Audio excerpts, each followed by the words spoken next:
हाय। तो प्रश्न ये है कि क्या सोने से स्लिप डिस्क हो सकता है, या सयाटिका हो सकता है, या बैक पेन हो सकता है? क्या जो मेरी नींद है वो कम है अगर मैं कुछ घंटे नहीं सो पाया? अगर मेरी कंटिन्यूसली नींद कम है, क्या तो मुझे स्लिप डिस्क या सयाटिका या बैक पेन होगा?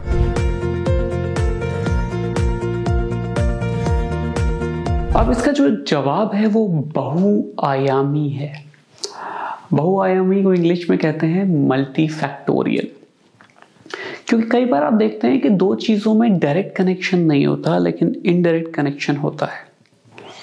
जैसे कि धुआं और आग अलग अलग चीज़ें हैं, लेकिन जहाँ धुआं होता है वहीं आग होती है, और जहाँ आग होती है वहाँ धुआं हो सकता है। बिल्कुल वैसे ही अगर ये बात है कि आप रेगुलरली कम स्लीप ले रहे हैं, तो इससे बैक पेन या बैक पेन रिलेटेड चीज़ों पे डायरेक्टली इफेक्ट तो नहीं पड़ता। आपकी कम स्लीप से ऐसा नहीं है कि आपको स्लिप डिस्क हो जाएगी, बट क्या वो प्रोबेबिलिटी स्लिप डिस्क की या डिस्क हर्निएशन की या सियाटिका की बढ़ाएगी? जी हाँ, बिल्कुल। थोड़ा डिटेल में समझते हैं कैसे। तो जो हमारी डिस्क होती है वो ऐसे करके एक सॉफ्ट स्ट्रक्चर होती है, और उसके अंदर जेल भरा होता है जो कि हाइड्रेटेड होता है, मतलब जिसमें पानी की मात्रा होती है। अब जब आप पूरे दिन कार्य करते हैं, स्पेशली बैठने वाला काम, आगे झुकने वाला काम करते हैं, तो धीरे धीरे वाटर क्वांटिटी डिस्क में कम होने लगती है, और वो जो डिस्क है वो सिकुड़ने लगती है। इसलिए अगर आप अपनी हाइट मॉर्निंग में नापें तो ज़्यादा आएगी, और इवनिंग में नापें तो कुछ सेंटीमीटर कम आएगी। इसका कारण ये है कि शाम होते होते हमारा शरीर इतना कार्य कर चुका होता है कि जो हमारी डिस्क हैं वो छोटी हो गई होती हैं, और ओवरऑल हाइट पे इसका इफेक्ट आ जाता है। पर जब आप सोते हैं तो बॉडी फ्लैट पोजीशन में होती है और उस पर कोई लोड नहीं पड़ रहा होता। जो डिस्क पे जो कंटिन्यूस लोड है वो नहीं पड़ रहा होता। ऐसे केस में डिस्क में वापस से बॉडी हाइड्रेशन शुरू कर देती है, या फिर से पानी डलना शुरू हो जाता है, और डिस्क का साइज वापस से फूल जाता है। इससे मॉर्निंग तक जो डिस्क की ओरिजिनल हाइट होती है वो वापस आ गई होती है, और इससे डिस्क वापस से हेल्दी भी हो गई होती है, सॉफ्ट भी हो गई होती है। अगर डिस्क में पानी कम होगा तो उसकी जो जर्क लेने की कैपेसिटी है, या जो उसका गुदगुदापन है, वो कम हो जाएगा। अगर पानी ज़्यादा होगा तो वो सॉफ्ट होगी। आप इमेजिन करिए कि एक रबड़ है जिसको सुखा दिया गया है, जैसे टायर, और एक रबड़ है जो फ्रेश और नई है जिसमें काफ़ी पानी है। तो वाटर कंटेंट से डिसाइड होगा कि कोई चीज़ कितनी सॉफ्ट है या कितनी हार्ड है। जो फ्रूट्स, नॉर्मल फ्रूट्स होते हैं जिनमें पानी होता है, वो सॉफ्ट होते हैं, और जो ड्राइड फ्रूट्स होते हैं वो हार्ड और क्रिस्पी होते हैं। वैसे ही अगर डिस्क का पानी सूख जाएगा तो वो हार्ड हो जाएगी। हार्ड होने से क्या होगा, जो भी चीज़ हार्ड होती है वो टूटती है। तो अगर डिस्क हार्ड हो जाएगी तो उसके इर्द गिर्द एक तो चोट लगने की संभावना बढ़ जाएगी, क्योंकि वो रेगुलरली जो उसका काम है शॉकर का वो नहीं कर पाएगी। अब एक गाड़ी है जिसमें शॉकर अच्छा है, तो फिर गाड़ी का सस्पेंशन ज़्यादा दिन तक चलेगा, गाड़ी के टायर ज़्यादा लंबे चलेंगे, जो अंदर बैठेगा वो ज़्यादा दिन तक कंफर्टेबली बैठ पाएगा। पर एक गाड़ी है जिसका सस्पेंशन अगर ख़राब है, या जिसका शॉकर सिस्टम ख़राब है, तो जल्दी सस्पेंशन टूट सकता है, रेगुलरली जो टायर्स हैं वो घिस सकते हैं, और जो अंदर बैठने वाला बंदा है उसकी भी कमर पे चोट पहुंचेगी, वो ज़्यादा दिन उसमें बैठना नहीं चाहेगा। क्यों? क्योंकि सस्पेंशन या शॉकर्स ढंग से काम नहीं कर रहे हैं। वैसे ही अगर बॉडी के शॉकर्स अच्छा काम नहीं करेंगे तो जो बैक पेन है वो बढ़ सकता है, जो स्लिप डिस्क है वो बिगड़ सकती है। स्लिप डिस्क तभी होती है जब कुछ डिस्क हमारी सूख जाती है, और बार बार अगर हम ज़्यादा कम सोएंगे तो हमारी डिस्क ज़्यादा सूखेगी और उसे हीलिंग का टाइम नहीं मिलेगा, और इस वजह से ऐसा हो सकता है कि स्लिप डिस्क बढ़ जाए या बिगड़ जाए। हालांकि जिससे मैं बता रहा हूँ वो डायरेक्टली स्लिप डिस्क नहीं कर रहा है, बट वो स्लिप डिस्क जो हो रखी है, जो हो सकता है आपको पता ही ना हो कि हो रखी हो। आपके हिसाब से आपको पहली बार सिम्टम आया जब आप जगना चालू हुए, बट असलियत में वो पहले से थी, बट वो सिम्टम नहीं दे रही थी, अब वो बिगड़ गई। ऐसे ही अगर आपको बैक पेन था जो बीच में ठीक हो गया था, फिर से वो बिगड़ गया क्योंकि बहुत ज़्यादा डिस्ट्रेस्टेड पोजीशन में आपने काम किया। मेरे पास बहुत सारे बिजनेस ऑफिशियल्स आते हैं, वो ये बताते हैं कि वो बहुत रेगुलरली फ्लाइट पे रहते हैं। तो फ्लाइट कभी 2 बजे की, कभी 3 बजे की, कभी 4 बजे की होती है, और ऐसे केसेस में उनकी जो लाइफस्टाइल है इतनी ख़राब होती है, और उस ख़राब लाइफस्टाइल की वजह से ही उनको इस तरह की दिक्कतें आती हैं।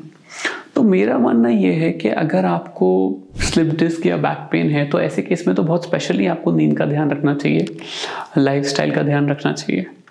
और एक और बात है, जब आप ज़्यादा देर तक जगते हैं तो आपको बॉडी में अगर चेक किया जाए तो स्ट्रेस इंड्यूस्ड हार्मोन्स बढ़ने लगते हैं, जिसमें कॉर्टिसोल होता है, इंटरल्यूकिन IL-6 होता है, TNF alpha, tumour necrosis factor alpha होता है। और ये सारे जो हार्मोन्स होते हैं या जो साइटोकाइन्स होते हैं, ये शरीर की कैपेसिटी, पेन बियरिंग कैपेसिटी को कम करते जाते हैं, इन्फ्लेमेशन को बढ़ाते जाते हैं, स्ट्रेस को बढ़ाते जाते हैं और मानसिक स्थिरता को भी इफेक्ट करते हैं। तो मैं ऐसा मानता हूं कि एक साउंड स्लीप बहुत इंपॉर्टेंट है। उससे भी इंपॉर्टेंट सर्केडियन रिदम भी है। अगर आप सही टाइम पे सो रहे हैं, सही टाइम पे उठ रहे हैं तो आपकी शरीर हेल्दी रहेगा। अंग्रेजी में एक कहावत है, early to bed early to rise, healthy wealthy and wise. जो जल्दी बेड में जाता है वही जल्दी जगता है, वही हेल्दी रहता है और वही खुश रहता है, वही इंटेलिजेंट रहता है और वही लक्ष्मी माँ उनके पास रहती है। तो कहने का मतलब ये है कि समृद्धि मानसिक, वैचारिक और वर्ल्डली वो तभी आती है जब आप हेल्दी हो। और हेल्दी होने के लिए साउंड स्लीप और सही टाइम पे सोना बहुत ज़रूरी है और पूरी स्लीप लेना बहुत ज़रूरी है। अब कई लोग मेरे से कह सकते हैं कि सर मेरी तो नाइट ड्यूटी ही है, या मैं तो डॉक्टर हूँ, मैं लेट ही आता हूँ, मेरी सर्जरीज होती हैं। कई लोग मेरे से कह सकते हैं कि मैं ऐसी ड्यूटी में फंसा हूँ जिसमें डे नाइट करनी पड़ती है। मैं जानता हूँ कई सारी प्रॉब्लम्स हैं। आप सोल्जर हो सकते हैं जिसमें आपकी ड्यूटी ऐसे टाइम पे लगती है जिस टाइम पे सब लोग सोते हैं। मैं जानता हूँ प्रॉब्लम्स हैं, लेकिन क्या हम ज़िंदगी में कुछ बदलाव कर सकते हैं? क्या हम अपनी ड्यूटीज़ को एडजस्ट कर सकते हैं इस तरह से कि हमारी कम ड्यूटी वैसी लगे और सबकी ड्यूटी बराबर लगे? क्या हम कोशिश कर सकते हैं कि हमें कुछ ड्यूटी दिन की भी मिल जाए? क्या हम कोशिश कर सकते हैं कि हम, अगर जब ड्यूटी है तब तो अलग बात है, लेकिन हम इंटेंशनली रात को 2 ना बजाएं मोबाइल देखते हुए? हम ऐसा काम ना करें जो हमारे शरीर को खराब करे, हमारी मानसिकता को खराब करे, हमारी जिंदगी को खराब करे। ऐसा करने से क्या होता है कि लॉन्ग रन में शरीर में स्पाइन पे ही नहीं, घुटनों पे, दिमाग पर, हार्ट पर, किडनी पर लोड आता है। और रेगुलरली ऐसा करने से बॉडी एक प्रो इन्फ्लेमेटरी स्टेट में चली जाती है, जिससे एजिंग फास्ट होती है, डायबिटीज़ जल्दी होता है, हार्ट की दिक्कतें जल्दी आती हैं और ऑल ओवर पेशेंट की जो एक्टिव लाइफस्टाइल थी वो 60-70 पे ही ख़त्म होने लगती है। मैं बहुत कॉमनली अपने पेशेंट से कहता हूँ कि देखिए, आपने 60 साल के बूढ़े भी देखे होंगे और 75 साल के जवान भी। कुछ लोग 75 साल पे हिमालय चढ़ रहे होते हैं, कुछ लोग 75 साल पे उनके आगे माला लगी हुई होती है। और हो सकता है इसमें जेनेटिक्स का रोल हो और चीज़ों का रोल हो, लेकिन जो हम कंट्रोल कर सकते हैं, कंट्रोलेबल फैक्टर्स, जैसे अच्छी लाइफस्टाइल, अच्छा खान पीन, सही टाइम पे सोना, वेट कंट्रोल, उनको तो हमें करना चाहिए। मैं आशा करता हूँ इस वीडियो से मैं कुछ बातें बता पाया हूँगा कि जो स्लीप है वो बहुत इंपॉर्टेंट फैक्टर है अच्छी लाइफस्टाइल में, और ये बहुत ज़रूरी है कि आप स्लीप को बहुत सीरियसली लें।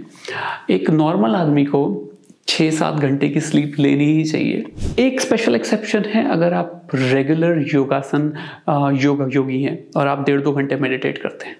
जो रेगुलर मेडिटेटर्स हैं, जो रेगुलर साधक हैं, वो लोग 4 घंटे, 3 घंटे, 2 घंटे की नींद में काम चलाते हैं, but that means they are meditators and they are meditating for 3-4 hours.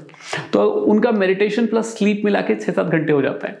But effectively अगर आप एक नॉर्मल इंसान है जिसको मेडिटेशन या कोई इस तरह की दीक्षा नहीं है, तो आप शांति से 6-7 घंटे सोइए, अच्छा खान पान खाइए, बॉडी की फ्लेक्सिबिलिटी की एक्सरसाइज करिए। आई माइंड इट, मैंने जिम नहीं बोला, मैंने बोला है फ्लेक्सिबिलिटी ट्रेनिंग करिए, और उसको भी स्लो मोशन में योगासनों के फॉर्म में करें तो बेटर है। और अच्छी जीवन शैली जिए। मैं चाहता हूँ हर इंसान की लाइफ में सुख हो, समृद्धि हो और बहुत अच्छी हेल्थ हो। मैं कामना करता हूँ सबके लिए। फिर से मिलूंगा एक नए वीडियो में। Thank you very much.